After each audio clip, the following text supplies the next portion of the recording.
एक धागा सुखाचा, 100 धागे दुःखाचे.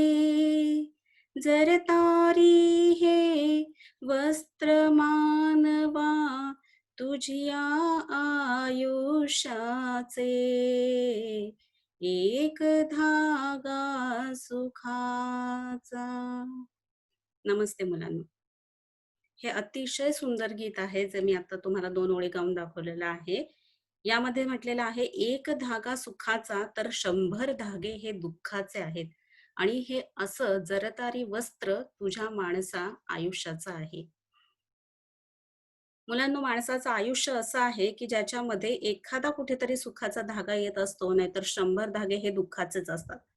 पण तरी सुद्धा माणूस ते दुःख पेलून, पचवून आयुष्य जगण्यासाठी कसा सिद्ध होत असतो, हे आपल्याला या 2 दिवस या कवितेद्वारे शिकायचं आहे. ही कविता आहे नारायण सुर्वे यांची.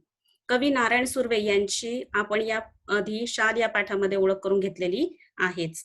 तरी सुद्धा या कवितेच्या निमित्ताने पुन्हा एकदा आपण नारायण सुर्वे यांच्याविषयी माहिती घेणार आहोतच.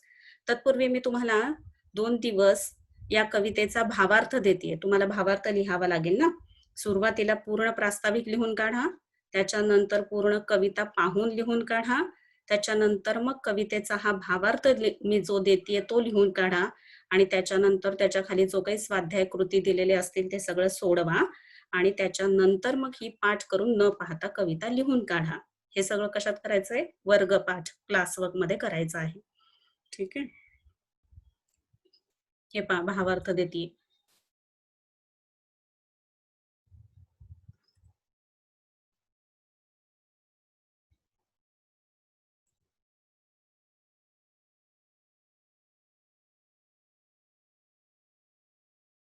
आता आपण कवी नारायण सुर्वे यांच्याविषयीची माहिती बघू.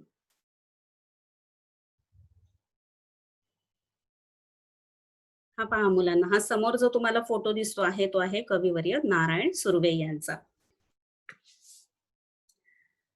प्रथित यश कवी. हं? ऐसा गामी ब्रह्म, ऐसा गामी ब्रह्म याच्यातूनच आपण ही कविता 2 दिवस जी घेतलेली आहे ते शिकणार आहोत. माझे विद्यापीठ, जाहीरनामा, सनद, नव्या माणसाचे आगमन. आगमन म्हणजे येणे आणि गमन म्हणजे जाणे. अरायवल आणि डिपार्चर इत्यादी कविता संग्रह प्रसिद्ध आहेत.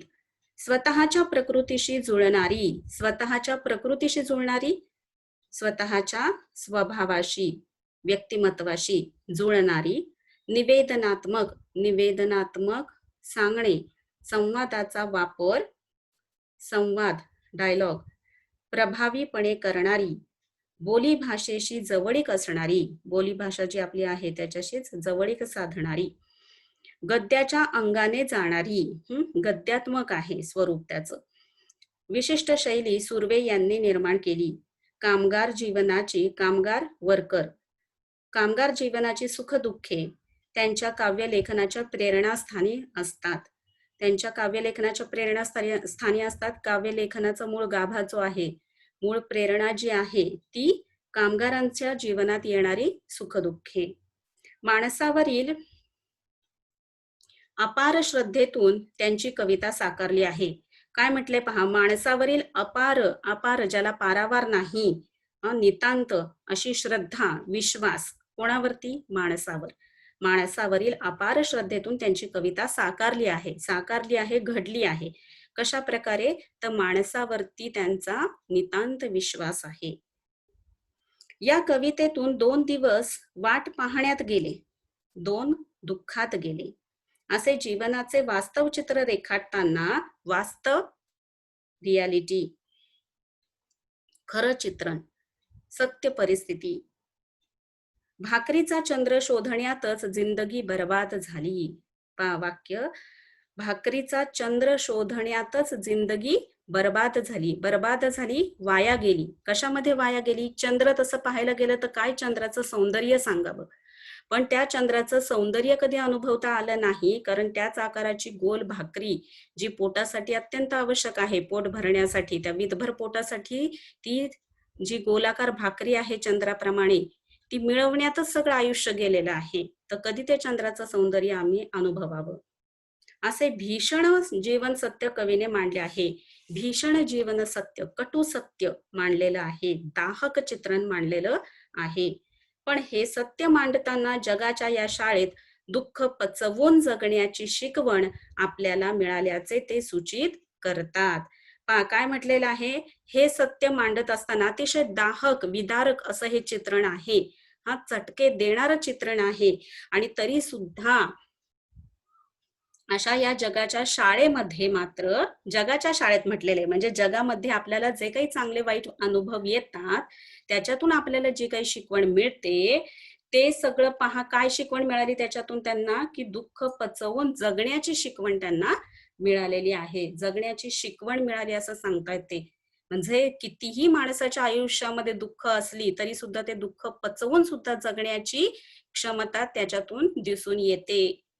आणि अनेक ठिकाणी मात्र आपल्याला असं दिसून येतं मुलांनो, की सगळं काही असतं पण जगण्याची उमेदच त्यांच्यामध्ये नसते. निराशावादी असतात, निगेटिव्हिटी असते आणि मग आयुष्य हे त्यांचं सगळं काही असून सुद्धा काही उपयोगाचं राहत नाही. इथे मात्र पहा सगळं आयुष्य दुःखात चाललेलं आहे आणि ते दुःख पचवून सुद्धा जगायचं कसं याची शिकवण याच्यातून मिळते आहे. हं? तर आता आपण प्रत्यक्ष कविता शिकूयात.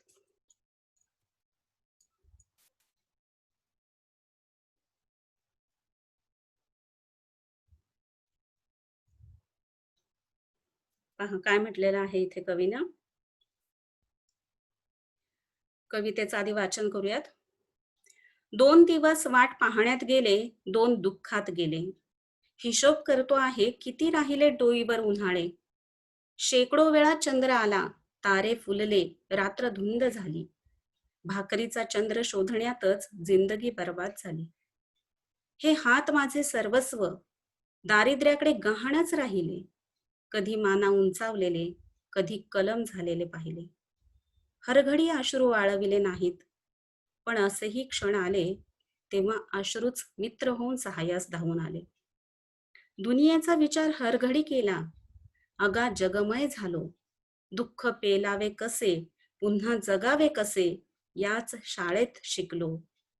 झोत भट्टीत शेकावे पोलाद, तसे आयुष्य छान शेकले. 2 दिवस वाट पाहण्यात गेले, 2 दुःखात गेले. पहा मुलांनो, ही जी आयुष्यामध्ये झळ बसलेली असते ना लोकांना, दुःख सहन करावं लागलेलं असतं ना, ते ज्यानं सहन केलंय त्यालाच ते जास्त चांगल्या प्रकारे कळू शकतं. तुम्हा आम्हासारख्यांना ज्यांना सगळं काही वेळच्या वेळी मिळत गेलंय, त्याही पेक्षा जास्त जेवढं मिळायला हवं त्याही पेक्षा जास्त मिळत गेलेलं आहे, त्यांना हे दुःख कदाचित जाणवणार नाही. पण ते कवितेत इतक्या सुंदर प्रकारे मांडलेलं आहे. म्हणजे कविता वाचता क्षणी मनामध्ये तो भाव उत्पन्न होतो. कोणता भाव उत्पन्न होतो? करुणेचा रस. हा, आता हे जे हा जो करुणेचा भाव आहे तो अख्ख्या कवितेमध्ये आपल्याला दिसून येतो. तर इथे भाकरीचा चंद्र शोधण्यातच जिंदगी बर्बाद झाली या वाक्यामधून तर अतिशय करुण रस भरभरून वाहताना दिसतो. त्याच्यामुळे इथे उन्हाळे हा शब्द जो वापरलेला आहे तो सुद्धा चटके देणारं दारिद्र्य कसं आहे जे त्यांनी अनुभवलेलं आहे ते तिथं मांडलेलं आहे पहा मुलांनो. हा, काही काही जणांच्या नशिबात जे 18 दारिद्र्य असतं. दारिद्र्य म्हणजे काय असतं, गरिबी म्हणजे काय असते, रात्रीच्या वेळेला पोटात अन्न नसताना झोपावं म्हणजे काय असतं, हे ज्यांनी जगलंय, हे ज्यांनी भोगलंय त्यालाच त्याचं दुःख जास्त कळणार आहे, त्याला त्याची जाणीव आहे. आणि म्हणून मुलांना तुम्ही पाहिलं असेल की कधीही पहा रस्त्यावरती जेव्हा एखादा दरिद्री अवस्थेमध्ये असतो तेव्हा ज्याच्याकडे थोडंफार आहे तो त्याच्यातलं सुद्धा त्याला देव करतो. कारण त्याला माहितीये की पोट भरणं किती गरजेचं आहे आणि उपाशी पोटी झोप लागत नाही. पण जो भरपेट झोपतो आहे खाऊन किंवा त्याला गरजेपेक्षाही जास्त मिळत आहे, त्याला कदाचित त्याचं दुःख जाणवणार नाही. कारण ज्याचं जळतं त्याला कळतं. आणि म्हणून आपण म्हणजे सहवेदना प्रत्येकामध्ये असली पाहिजे. एकमेकांचं दुःख आपल्याला प्रत्येकाला जाणवलं पाहिजेच. म्हणून मुलांना आपण जग फिरलं पाहिजे. जेव्हा आपण जग फिरतो ना, तेव्हा आपल्याला कळतं, की अरे आपण खूप सुखी आहोत. जगामध्ये, या विश्वामध्ये अनेक प्रकारचं दुःख भरून राहिलेलं आहे. अनेक दुःखी माणसं आहेत आणि इतकं दुःख पचवून, इतकं दुःख सहन करून सुद्धा ते जगतायत. जगण्याची आशा, उमेद त्यांच्यामध्ये आहे. आणि आजकालची जेव्हा आपण काही उदाहरणं पाहतो ना, पेपरमधल्या बातम्या म्हणा किंवा टीव्हीवरच्या बातम्या म्हणा, यांना जगण्याची उमेदच नसते. माणसाचं आयुष्य सहजासहजी प्राप्त होत नसतं. हं.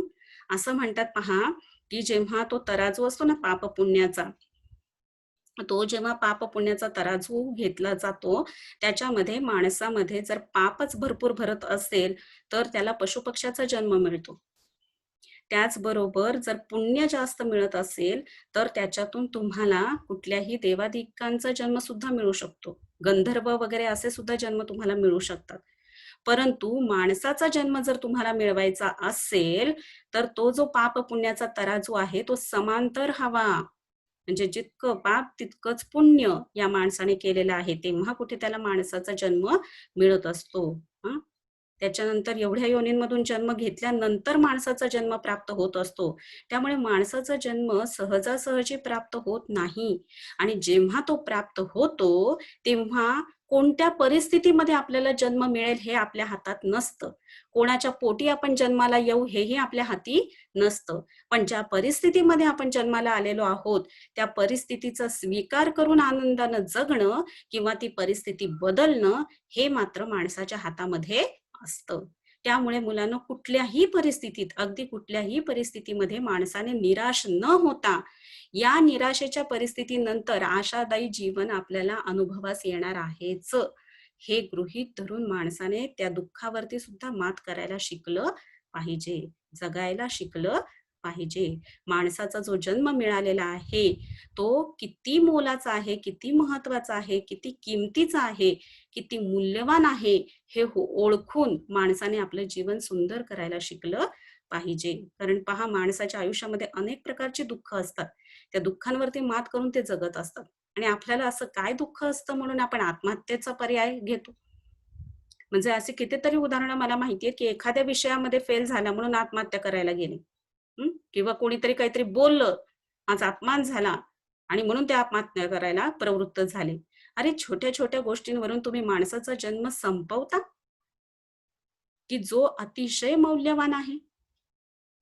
आणि म्हणून माणूस म्हणून जगत असताना किती किमतीचा हा जन्म आहे, किती मौल्यवान हा जन्म आहे, हे ओळखून माणसानं आहे त्या परिस्थितीमध्ये सुख मानून जगलं पाहिजे किंवा परिस्थिती बदलण्याची ताकद आपल्यामध्ये ठेवली पाहिजे. पहा, या कवितेमध्ये कविवर्य नारायण सुर्वे जे स्वतः जगलंय, भोगलंय ते सगळं मांडलेलं आहे. सत्य परिस्थिती, वास्तव, विदारक चित्रण त्यांनी या कवितेमध्ये मांडलेलं आहे.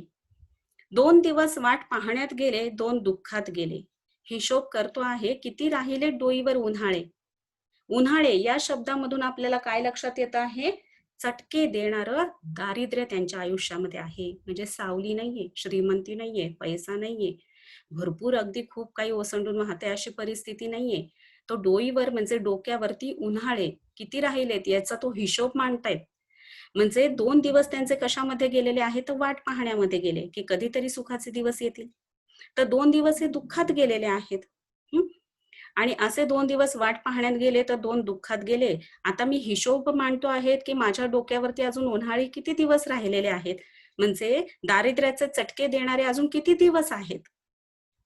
याचा हिशोब आता मी मांडतो आहे. शेकडो वेळा चंद्र आला, तारे फुलले, रात्र धुंद झाली.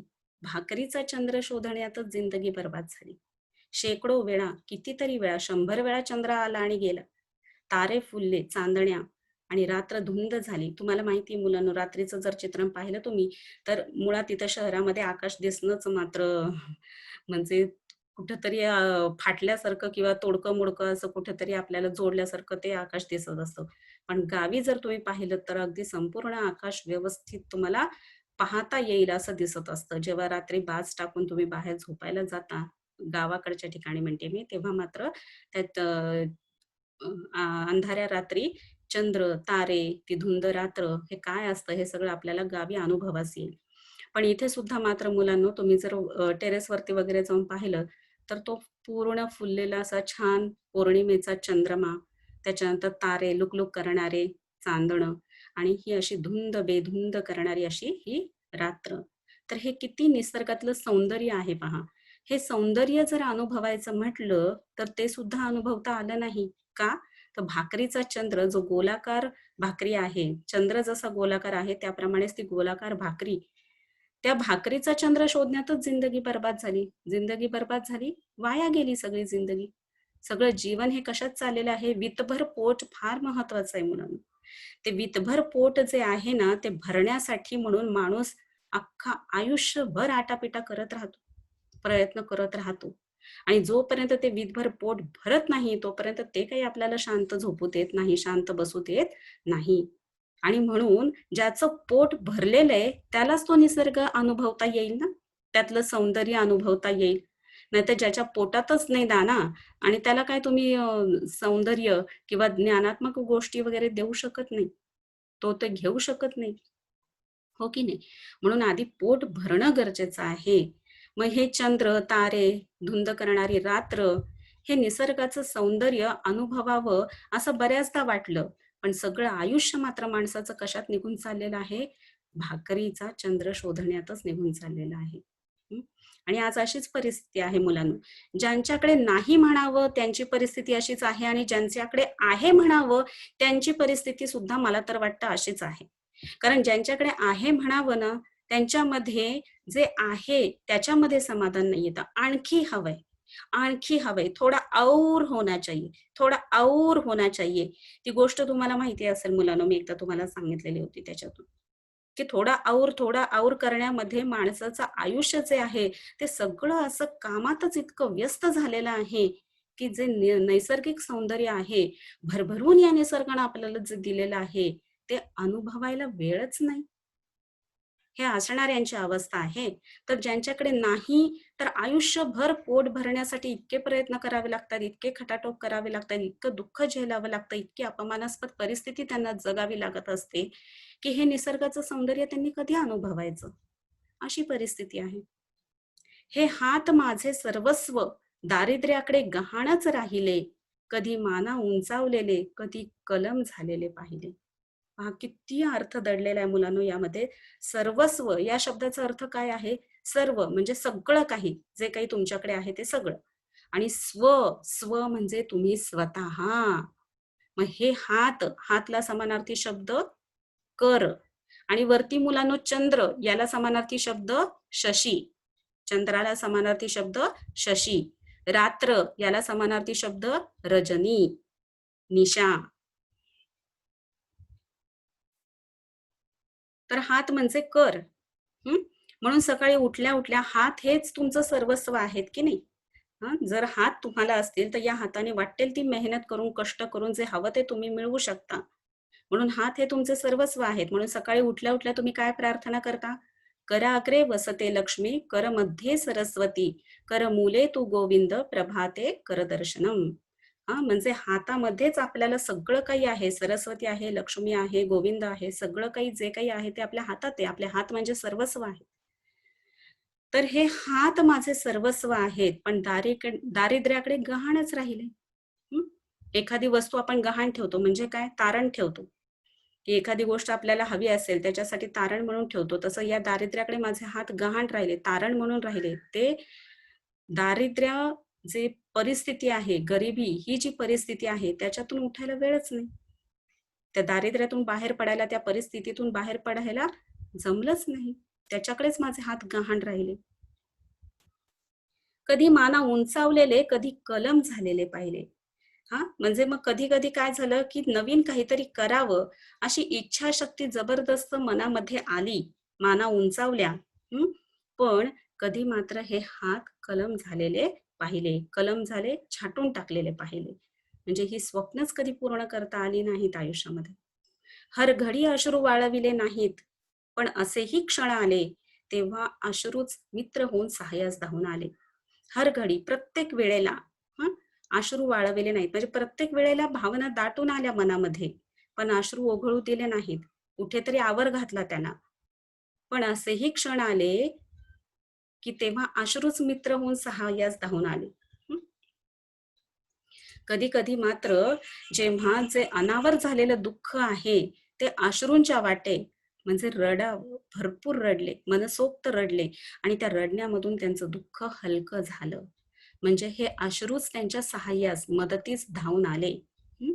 आपण असं म्हणत असतो, मुलांना दुःख जे काही आपल्या मनामध्ये असेल ते कोणाजवळ तरी व्यक्त केलं पाहिजे.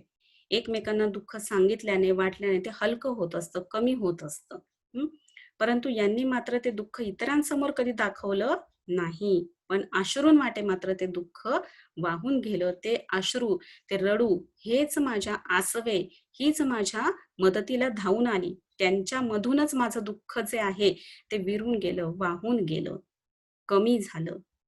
आणि म्हणून म्हटलेलं की अश्रू म्हणूनच मित्र म्हणून आले. मित्र, सखा, सोबती, सवंगडी. म्हणजे ज्यावेळी तुम्ही दुःखात असता, त्यावेळी तुम्हाला आधार देणारे तुमचे मित्र असतात. मग यांचे मित्र कोण ठरलेले आहेत? तर अश्रू, आसवे हेच त्यांचे मित्र ठरलेले आहेत. कारण जे काही मनामध्ये इतके दिवस साठलेलं दुःख आहे, ते अश्रूंच्या माध्यमातून जणू काही ते मित्र बनले आणि त्यांच्या माध्यमातून ते व्यक्त झालं, मोकळे झाले आणि ते अश्रू जेव्हा डोळ्यांवाटे वाहून गेले, धावून नाही, वाहून गेले, तेव्हा असं वाटलं, की हे अश्रूच मित्र होऊन माझ्या सहाय्यासाठी, माझ्या मदतीसाठी धावून आलेले आहेत आणि माझं दुःख हलकं होत राहिलं. दुनियेचा विचार हरघडी केला, अगा जगमय झालो.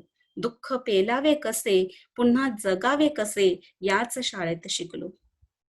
काय म्हटलेलं आहे, की दुनियेचा हरघडी विचार केला त्यांनी. प्रत्येक वेळेला दुनियेचा, जगाचा विचार केला.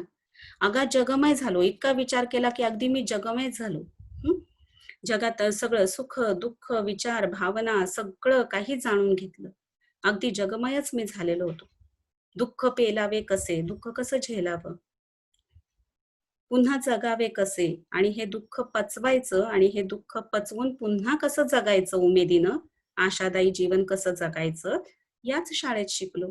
कोणाच्या? या दुनियेमध्ये, या जगामध्ये. या जगामध्ये, या दुनियेमध्ये सगळं काही शिकवत असते आपल्याला ही ही हे विश्व. कशाप्रकारे? तुम्हाला जे काही अनुभव येत असतात, ही अनुभवांची शाळा हीच मोठी शाळा असते. शाळेमध्ये तुम्ही जे शिकत आहात वह्या पुस्तकांमधून, याचा प्रत्यक्ष अनुभव तुम्ही या जगामध्ये घेणार आहात, या विश्वामध्ये घेणार आहात. आणि हे जग तुम्हाला खरं शिकवणार आहे, की जीवन म्हणजे काय असतं, कशी माणसं असतात, कशी माणसं भेटतात, सुख, दुःख, चांगली, वाईट माणसं, चांगले वाईट अनुभव सगळं काही तुम्ही आयुष्यामध्ये शिकता आणि मग तुम्हाला कळू लागतं चांगलं काय आणि वाईट काय. मग अशा प्रत्येक वेळेस सदसद विवेक बुद्धी आपली जागी असणं गरजेचं असतं. सदसद विवेक बुद्धी, सत्य आणि असत्य काय, यातला भेद जाणून घेण्याची क्षमता आपल्यामध्ये असली पाहिजे. कोण आपलं, कोण परक हे सगळं याच्यातून कळत असतं. म्हणून म्हटलेलं आहे, दुःख पेलावे कसे, दुःख पचवायचं कसं आणि त्याच्यातून पुन्हा आशावादी जगायचं कसं, उमेद घेऊन नवीन जगायचं कसं, ते याच शाळेत शिकलो. याच जगाच्या, या विश्वाच्या शाळेतच मी शिकलो. झोतपट्टीत शेकावे पोलाद तसे आयुष्य छान शेकले. छान शब्द वापरलाय पहा ना इथे मुलांना. म्हणजे झोतभट्टी जी आहे, लोहार वगैरे जे असतात, तर ते काय करतात, ते पोलाद जे आहे, ते लोखंड जे आहे, ते अगदी भट्टीमध्ये शेकून काढतात. हं. तर त्याच्यामध्ये चटके किती बसत असतील. पण यांनी काय म्हटलेलं, आयुष्य छान शेकले. म्हणजे ज्याची कुवत असते ना मुलांनो, ते सहन करण्याची. आजकाल मी म्हणते, की जीवन जगण्याची उमेद माणसाची केव्हा नष्ट होते, की त्यांची सहनशक्तीच कमी झालेली आहे मुळात. मुळात सहन करण्याची ताकद आपल्यामध्ये जबरदस्त असायला हवी. तेव्हा कुठं दुःख पचवून नवीन उमेदीने माणूस जगू शकतो. यांनी किती दुःख पचवलंय पहा ना. काय म्हटलेलं आहे, की "झोत भट्टीत शेकावे पोलाद, तसे आयुष्य छान शेकले" म्हटलेलं आहे त्यांनी. कुठलाही जेव्हा एखादा नवीन आकार रूपास यायचा असतो, त्याआधी त्याला शेकावं लागतं, चटके द्यावे लागतात, वितळावं लागतं आणि नंतर मग त्याच्यातून तो आकार घडत असतो. म्हणजे मातीचं मडकं सुद्धा जेव्हा बनवलं जातं, तेव्हा तो मातीचा नुसता गोळा असतो. त्याला आकार दिला जातो आणि ते सुद्धा भट्टीत चांगलं भाजलं जातं, तेव्हा ते पक्क होतं. म्हणजे आयुष्यामध्ये, जीवनामध्ये जेवढे वाईट अनुभव येतात, जेवढे दुःख तुम्हाला सहन करावे लागतात, तेवढेच पक्के होता तुम्ही आयुष्य जगण्यासाठी. आणि म्हणून आयुष्यामध्ये दुःख येणं किंवा संकट येणं, हे सुद्धा गरजेचं असतं कधी-कधी. कारण तेच आपल्याला खरं आयुष्य काय आहे हे शिकवून जात असतं. तुम्हाला अगदी पक्क बनवत असतं, कणखर बनवत असतं. मग कुठलीही परिस्थिती येऊ दे, त्याला सामोरं जाण्यासाठी तयार करत असतं ते. हं. जसं हिरा घडत असतो ना, हिरा सुद्धा काही सहज होत नाही. त्याला ठोकून, ठोकून, ठोकून पैलू पाडावे लागतात. तेव्हा ते चमकतं. हं. त्याप्रमाणे या झोतपट्टीमध्ये तुम्हाला शेकून निघावं लागतं. तेव्हा कुठं तुमचं आयुष्य छान शेकलं गेल्यानंतर ते रूपास येत असतं, आकारास येत असतं. पण इथे मात्र काय म्हटलेलं आहे, की एक म्हणजे दुःखाची भावना तर आहे, वेदना तर इथे आहे, पण तरीसुद्धा त्यांनी काय म्हटलेलं आयुष्य छान शेकले आणि 2 दिवस वाट पाहण्यात गेले, 2 दुःखात गेले. किती म्हणजे काही माणसांच्या आयुष्यामध्ये इतकी दुःख येऊन, इतक्या वेदना, इतके त्रास सहन करून सुद्धा पुन्हा जगण्याची उमेद त्यांच्यामध्ये जागी असते. आणि आपल्याजवळ काय नाही मुलांनो, सगळं काही आहे आपल्याकडे. फक्त एवढंच आहे की आपण आनंदी राहू शकत नाही. आणि का राहू शकत नाही? तर आपण संतुष्ट नाही, समाधानी नाही. ज्या माणसाजवळ समाधान आहे, संतुष्ट आहे तो माणूस, तर त्या ठिकाणी आनंद आहे. हं. जेव्हा असे कवी त्यांचे अनुभव तुम्ही शिकता, अनुभवता, त्यांनी काय जगलेलं आहे, काय सोसलेलं आहे, ते पाहता, तेव्हा तुम्हाला मुलांनो जगण्याची प्रेरणा मिळत असते. आणि म्हणून दुसऱ्यांची वेदना जाणून घेणं, दुसऱ्यांची वेदना समजून घेणं, दुसऱ्यांच्या वेदना पाहणं हे गरजेचं आहे. याच्यासाठी जग फिरावं. मग तुम्हाला प्रत्यक्ष फिरता नाही आलं तरी चालेल, पण तुम्ही पुस्तकांमधून अशी व्यक्तिमत्व वाचली पाहिजेत. अनुभवली पाहिजेत, पाहिली पाहिजेत. तेव्हा तुम्हाला कळतं, की अरे खरं आयुष्य कसं असतं. आणि ज्याच्यामध्ये तेवढी सहनशक्ती असते, ज्याच्यामध्ये तेवढी ताकद असते, क्षमता असते, त्यांच्याच वाट्याला एवढी दुःख, एवढी संकटं, एवढ्या अडचणी येत असतात आणि त्याच्यावरती सुद्धा मात करून ते आयुष्यामध्ये उभे राहिलेले असतात. त्याला खरं जगणं, खरं भोगणं, खरं सोसणं काय असतं ते कळत असतं. हं. तर मला वाटतं कविता याच्यातून तुम्हाला कळालेली असेल, की कवीनं काय जगलेलं आहे, काय भोगलेलं आहे, काय सहन केलेलं आहे आणि त्याच्यातून सुद्धा त्यांची जगण्याची उमेद कशी कायम टिकून आहे. तर हा विचार आपण या कवितेतून घेतला पाहिजे. सांगितलेलं लेखन पूर्ण करा. मला वाटतं कविता सगळ्यांना समजली असेल. धन्यवाद.